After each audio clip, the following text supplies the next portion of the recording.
హెచ్చరించాడు వాళ్ళని. ఇదిగో జలప్రళయం రాబోతుంది, దేవుడు ఉగ్రత రాబోతుంది, దేవుడిలా దిగబోతున్నాడు, దేవుని ప్రచండమైన రౌద్రం మనం అనుభవించబోతున్నాం, తప్పించుకుందాం రండి, మారు మనసు పొందండి, దేవుణ్ణి వేడుకోండి. గోజాడాడు, మొత్తుకున్నాడు. అంతేకాదు తను ఓడను కూడా కట్టుకొని మరీ వాళ్ళకు చూపించాడు. దరిద్రులారా, చావు మూడిందిరా, అయిపోతారా, నా మాట వినండి, ఇదిగో నేను జాగ్రత్త పడుతున్నాను, మీరు కూడా మారు మనసు పొందండి అని పిలిస్తే ఒక్కడు మారాడా? దేవుడు తప్పేం లేదు. దేవుడు తన వాక్కునైతే తన భక్తుల ద్వారా అందేటట్టు చేశాడు. ఇది కూడా ప్రార్థనకు జవాబే. అయినా వాళ్ళు మారలా. ఇక్కడ మారటం మారకపోవటం అనేది మన వ్యక్తిగతం. నీ వ్యక్తిగత స్వేచ్ఛను అడ్డగించడం, నిన్ను బలవంత పెట్టడం, అది దేవుని స్పెషల్. ఈ లోకంలో ఉన్న దరిద్రులకు తెలియట్లా సంగతి. బలవంత మత మార్పిడి, బొంద మార్పిడి అని మాట్లాడుతున్నారు. ఎవడురా చెప్పింది దరిద్రుడా? బలవంత మత మార్పిడి అసలు నా దేవుడికే లేదురా తత్వం. బలవంతంగా ఒకరిని ఈడ్చుకొచ్చే తత్వం నా దేవుడి జాబితాలోనే లేదక్క ఆ మాట. అలాంటి ఛాన్స్ దేవుడు కలిగి ఉంటే ఇన్ని రోజుల లాగొక్క తన్నుదాన్ని ఎప్పుడో మీ మొత్తాన్ని ఒక దారి చేసేవాడు. ఒక్కటే ఒక తన్నుదాన్ని మొత్తాన్ని ఎప్పుడు మెడలు పంచి సాగిలపడ చేసేవాడు. అలా చెయ్యండి నాన్న.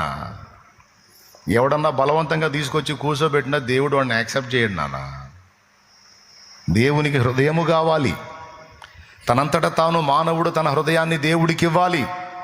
అందుకే అడుగుతున్నాడు, హృదయమనిటి తలుపు నొద్ద యేసునాదుండు నిలచి సదయుడగుచు తట్టుచుండే సకల విధములను, నిలచి సదయుడగుచు తట్టుచుండే సకల విధములను. హృదయమనిటి తలుపు నొద్ద యేసునాదుండు నిలచి సదయుడగుచు తట్టుచుండే సకల విధములను, నిలచి సదయుడగుచు తట్టుచుండే సకల విధములను. హల్లెలూయా. నిలబడి తలుపు తట్టకపోతే తన్నొచ్చుగా తన్ను అని నేను అడుగుతా. డోర్ని తన్నొచ్చుగా ఒక తన్ను అని అంటా నేను. ఆయన గడ్డ డోరు అని హృదయం అనే తలుపు దగ్గర నిలబడి తట్టుచున్నాడట. ఎవడైనను నా స్వరము విని తలుపు తీసిన ఎడల వానితో నేను, నాతో కూడా వాడు భోజనము చేయుదమన్నాడు. ఎంత మంచి దేవుడు, ఎంత మర్యాదస్తుడైన దేవుడు, క్రమమైన దేవుడు, స్వేచ్ఛనిచ్చిన దేవుడు.